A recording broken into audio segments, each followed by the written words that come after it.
see. Starting. Good morning. My name is Hannah Geiser, and I'm the Executive Vice President of the Panhellenic Council.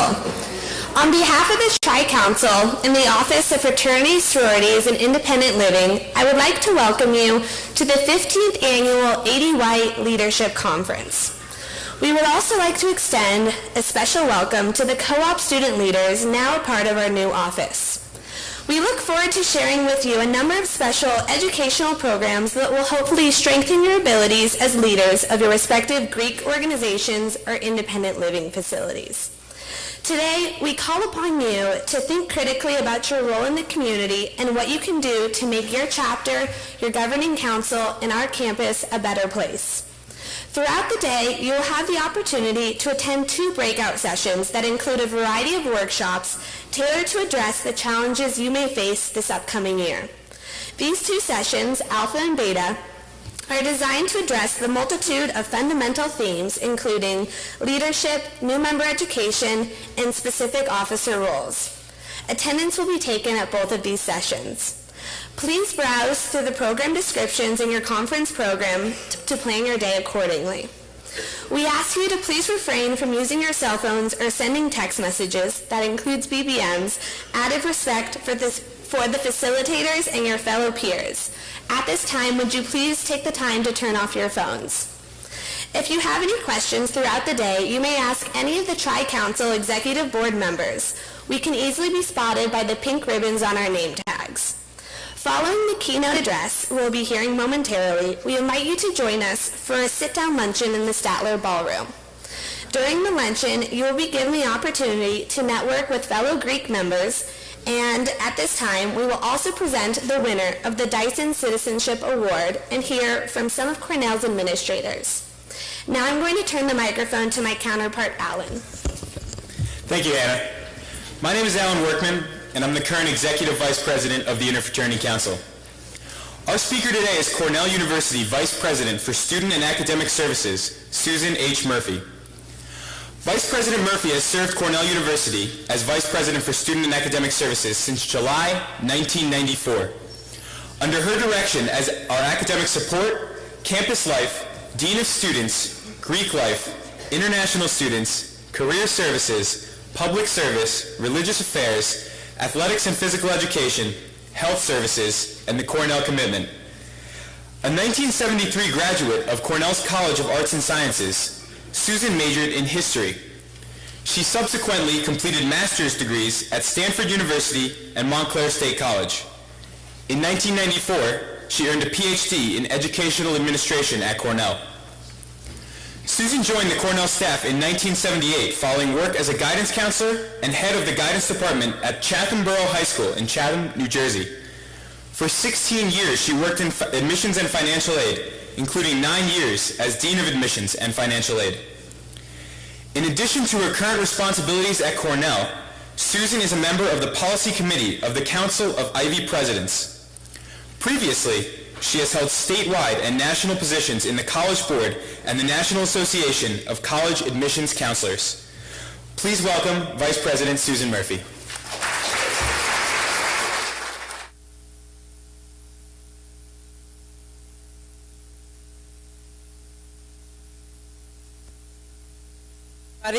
See if we've got the... Good morning. Okay, just wanted to see if you were awake. If you are reading your program, you were expecting to see David Scorton, and I extend his apologies. He was called out of town suddenly on Thursday for some family issues and asked if I might substitute in his stead. And as a proud member of the Greek system, it was my honor to do that.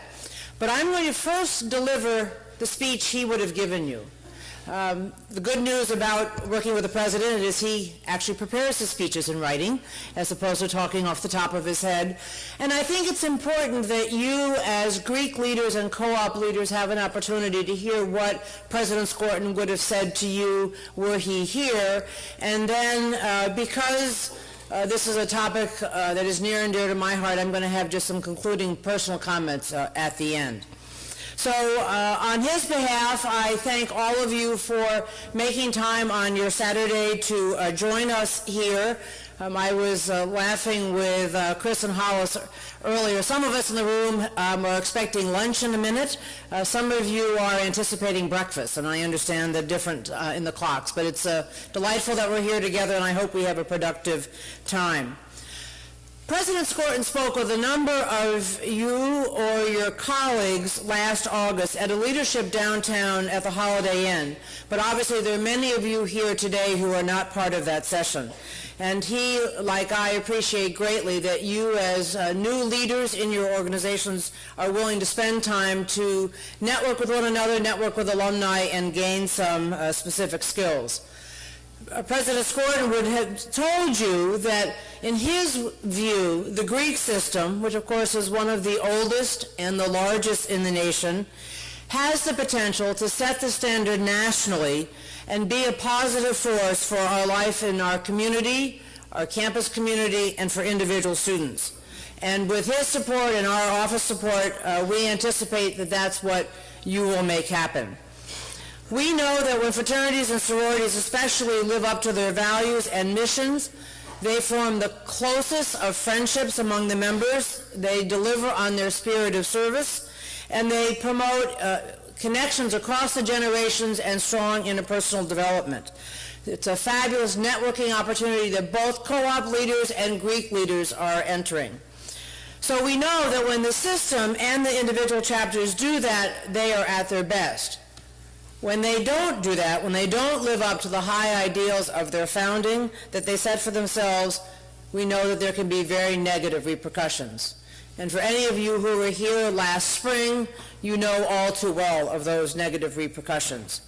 Because last February, just 12 months ago, we lost George Dadoun, class of 13, who was at the time a member of the SAE fraternity, who died in an apparent hazing incident during pledging that allegedly involved mock kidnapping, humiliation, and coerced drinking.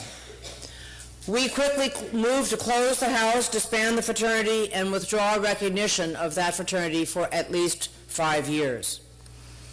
Unfortunately, incidents like the one that claimed George's life take place each year on campuses across the country. And we know that they happen not just in Greek houses, but in other organizations. Perhaps the most visible right now is the very tragic death that occurred of the Florida A&M drum major in the band. Research tells us that more than half of college students involved in clubs, teams, or organized activities have experienced some form of hazing already. We know, you know, that hazing has been a crime in New York State since 1983. It's been formally prohibited on our campus in writing since 1980, and yet for some reason that behavior continues to exist. Often we get asked, well, what is hazing? The technical definition, and here I'm going to quote it to be clear, is any act that as a condition for group membership humiliates, intimidates, abuses, or endangers another person, regardless of that person's consent to participate in the activity. So just remember those words: humiliate, intimidate, abuse, or endanger. We also know that groups, not just Greeks either, but groups are faced with challenges in high-risk drinking and drug use, and that those too often are embedded in the cultures. And we also know that for the Greek system, often that occurs at 2 to 3 times higher rates than for students who choose not to join fraternities and sororities. So it was against that backdrop, our own campus tragedy and what we know to be a national crisis, that President Skorton called upon us and you to change the culture that exists that promotes this kind of activity. And he specifically directed the chapters of the fraternity and sorority system to define a new system of new member recruitment and education, and to borrow the headline that was often used, to quote, "end pledging as we know it," end quote. He also asked our students to work with their national organizations, to make some changes at the national level so that we could once again be a leader in the country.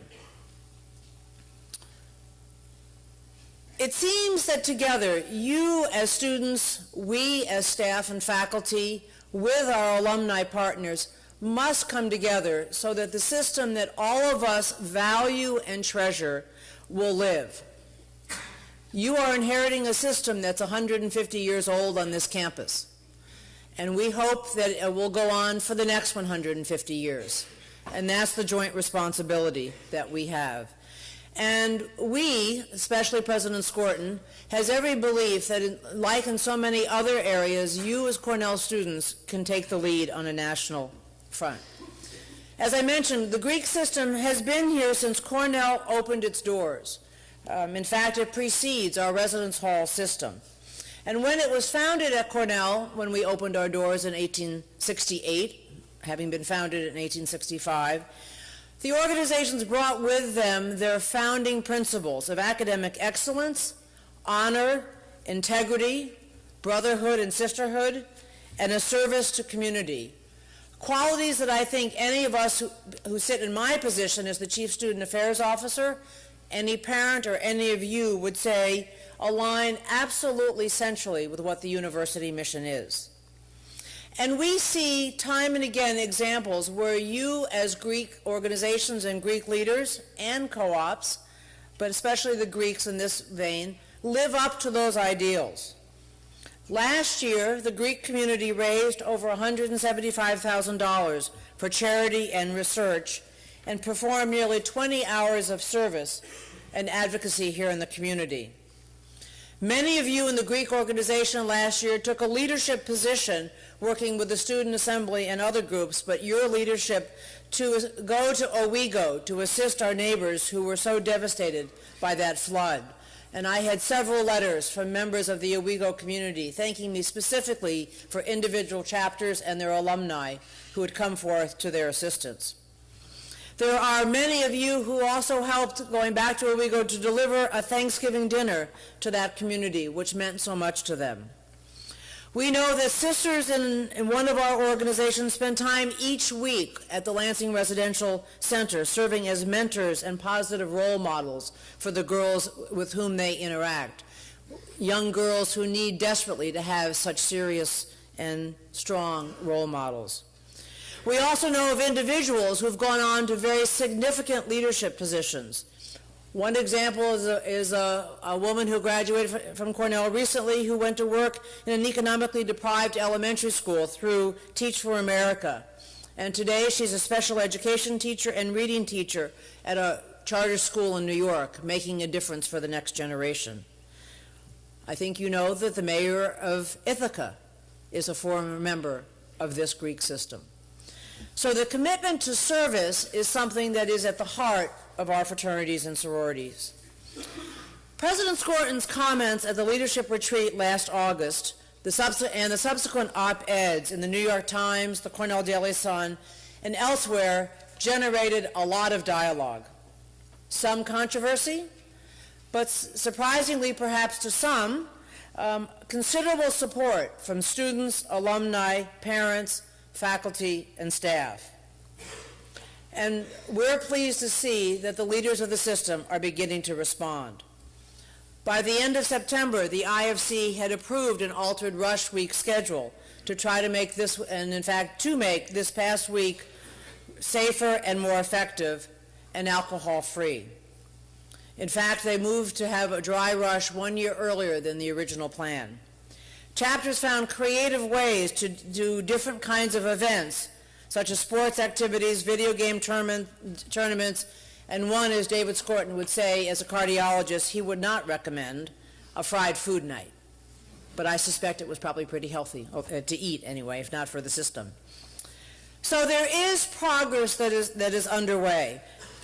And I was going to say surprisingly, but I won't say that word. Pleasantly, both the IFC and Penn Hell experienced a very successful new member recruitment season. This year, 800 students registered with IFC Rush, 100 more than last year, with 575 already having signed bids and that's up 40 from last year. Pan-Hellenic also had a very strong year. They welcomed a new sorority, Phi Sigma Sigma, who came to the campus in very strong numbers, and last week, or a couple weeks ago, they welcomed more than 760 new women into the Pan-Hellenic system. And many of our MGLC chapters are planning for a very active intake this spring. So, despite, or maybe because, of some of the changes that you have started to put in place, the numbers are already increasing. But we also know that when new member recruitment ended and new member education began, some of the activities that we are trying to eradicate emerged with abandon. Every week, Dean Hubble convenes a group of staff to meet on Monday afternoon to review the activities of the weekend, specifically the alcohol violations of the weekend. And let me just say, the Monday afternoon meetings have been very busy. We've had too many students who've had to go to the hospital because they needed medical attention. We know we have some concerns in the residence halls because of the disruption, because of activities that are underway.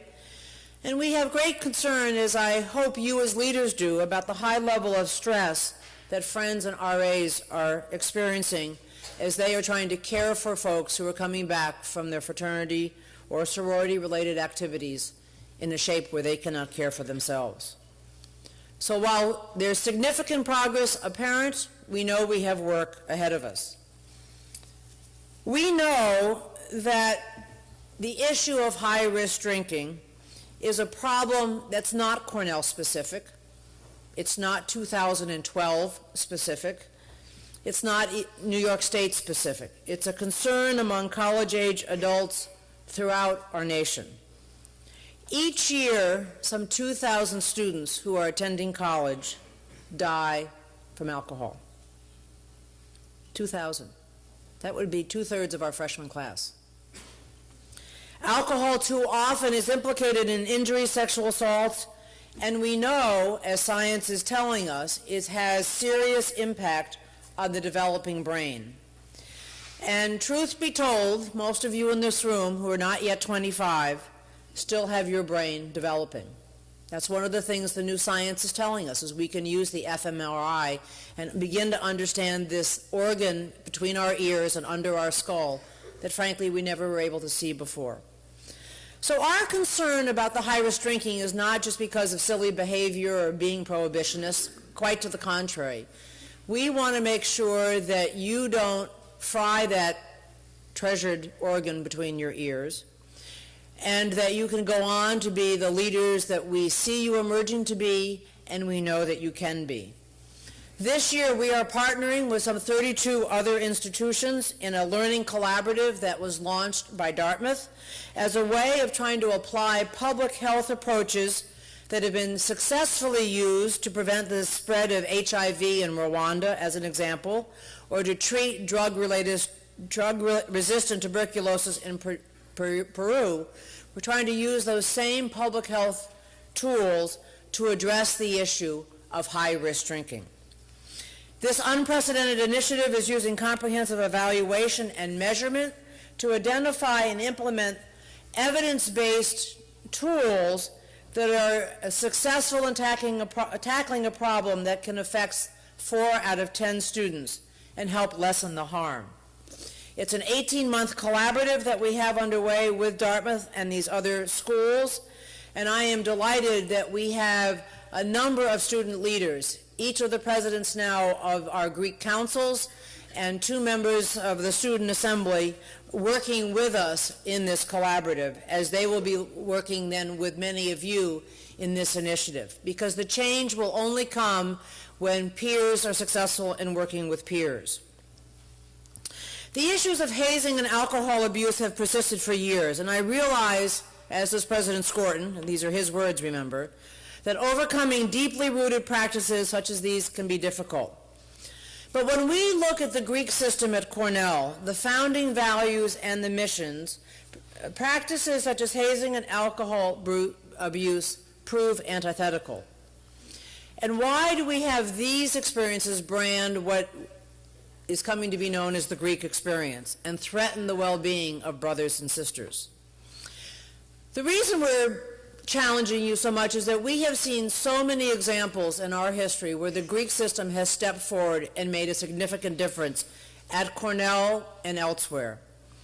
Just 50 years ago, there were national fraternities and sororities, many here on this campus, that expected their chapters to uphold outdated membership selection criteria. Some of those chapters would not let students of certain religion join. Others of those chapters would not let students of certain race or ethnicities join, and those practices were codified in their rules. Our student leaders at Cornell took a stand on that issue and said change must come. They demanded that their national organizations change their bylaws to be non-discriminatory and allow membership based on the character of the individual, not on their race, ethnicity, belief, or physical appearance. Some of those organizations actually had to leave their nationals for a period of time because they were ahead of where their national organizations were. I wasn't here quite 50 years ago, but when I was here, Kappa Kappa Gamma was Kappa Psi. Phi Delta Theta was Phi Delta Alpha. Because these organizations said our nationals are not representing the values we hold as Cornell students, we hold as Cornell University, and we are therefore going to separate us until they come along and enter the 20th century. Those students took great risks in separating from their organizations and taking a stand. But they did so because they believed that was the right thing to do and that it was the best for their organization and for the university. And indeed, the organizations came along. And that's what President Skorton is calling upon you to do again. Be the leaders that we know that you can be. Remind yourselves of those founding values and find ways to bring new members into the organizations, not based on humiliation or abuse or intimidation, but because they are the brothers and the sisters who will be your lifelong best friends and will be at your back, by your side, and with you for the rest of your life. We're delighted to see that the work of the group that formed after President Skorton's challenge, something that's being called the RARE Committee, seems to me to be a great acronym, Recruitment, Acceptance, Retention, and Education. It is a group of students, faculty, staff, alumni, and national leaders. They are working to provide a unified response to the challenges that President Skorton issued to all of us. He remains confident, as do I, that those who care deeply about the Greek experience will make a change. And we hope that everyone will seize the opportunity to shape the Greek experience, and I would also remind us about the co-op experience, into one that welcomes new members with dignity and mutual respect. So that is what President Skorton would have said to you were he here. And I'm going to just add a little PS. As a Pi Beta Phi member whose job on campus was to work for the IFC when I was a student. So I know the IFC from sort of a personal, and maybe sometimes some would say an underbelly experience as I sat in their office. And I am a proud member still of the Greek system. And that's what why I want you to take such a leadership role. For so many of us in this room, our Greek experience was the hallmark of the friendships and the life outside of the classroom. And when we see the danger that occurs or the threat to the organizations, as you can tell, some of us get upset. I know what you're capable of doing.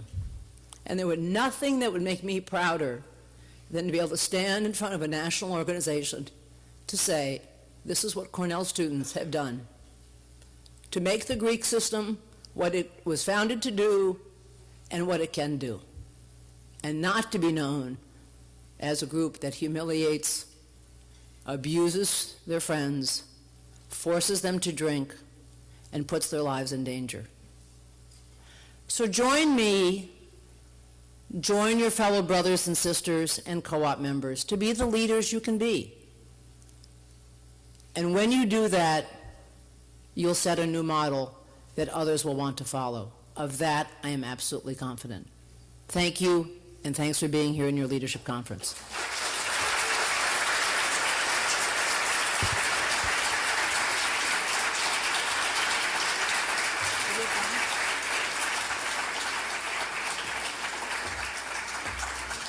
So I think this is on. I think we have a little time for some questions and answers or comments, disagreements that you want to provide. Chris and Hollis are here with their microphones, so please raise your hand. And am I going to drive you crazy if I walk back and forth? I'll work with it. Okay. All right. Yes, sir. Let's start right here. Would you introduce yourself if you're comfortable? Yes, my name is Angel Aleman. I'm the VP of University and Community Relations for the Multicultural Greek Leader Council. Since we've lost our advisor in the past few years, we've seen a significant drop in recruitment rates for the Multicultural Greek Leader Council. With all these changes that we're trying to do with the new change the definition of pledging and whatnot, I feel like we're at a disadvantage because we don't have an advisor and because it's harder for us to be guided in the correct way if we don't have somebody just for our council who's willing to dedicate more time to us. So the question has to do with the impact that the MGLC faced when their advisor left Cornell, and that happened right as we were going through our economic downturn. And so one of the ways we dealt with that in SAS was not to fill open positions. We agree with you. And I actually have a staffing plan that was given to me by Dean Apgar and Dean Hubble just last week. And once we finish, I just had my budget hearing last week, I hope we'll find ourselves in a position that we can go to refill that position. I'm very grateful for the help that Patricia and Ian provided us along the way, and I'm especially appreciative of what Travis and Tara and Laura are doing. But we recognize that not only are you as a council, but you have many parts of your council. And so I hope that before long I'm going to have a positive answer, because we agree. Thank you. It's what? They tell me it's on. Can you hear in the back? Okay, so it must be on. Okay. Who's next? Any other comments or questions? I don't know you to be a quiet group, so come on.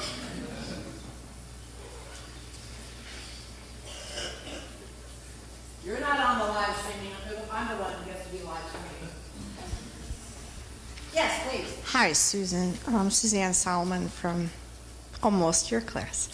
How have we fared, and because I don't know the national numbers, how have we fared coming this January recruitment time schedule compared to some of the other major university Greek campuses? I mean, how, with our new imperative? So how have we fared in terms of the numbers of people going through the system? Yes, and how it was received, and how we are, I feel, looking at as we're a leader amongst the other campuses in the university system in America. So the question has to do, given President Skorton's new imperative, how is the Cornell Greek system doing compared in the national scene? I don't know the recruitment numbers, Suzanne. I'd have to look at Travis, but I would suspect, given our history, we're seeing a very successful process. As I have met with my vice president colleagues at other universities, and I know as Dean Hubble and Dean Apgar have gone to a couple of conferences, there is great, frankly, anticipation with what Cornell and the Cornell students might come up with. We've had some universities that have wanted to partner with us. We have universities that are kind of waiting to see what the students and alumni and faculty and staff will come up with. So I think there's a lot of interest in what will develop. This spring, we have not set a new path per se. What we said to the fraternities and sororities, please follow your own rules, and if you do, we will see some improvement. And I think that's what we began to see in the new member recruitment period, and that's what we would love to see to continue through the new member education program. But I think there's quite a strong interest to see what we're going to do, what you're going to do. Anything else?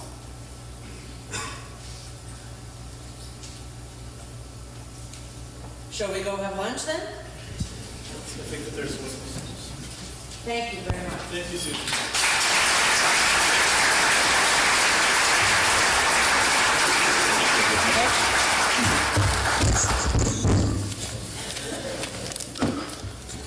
Thank you very much, Vice President Murphy. It's truly an honor to have you here with us today.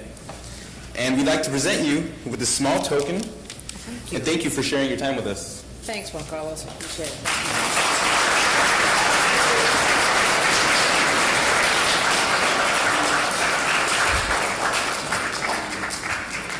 Good morning, everyone.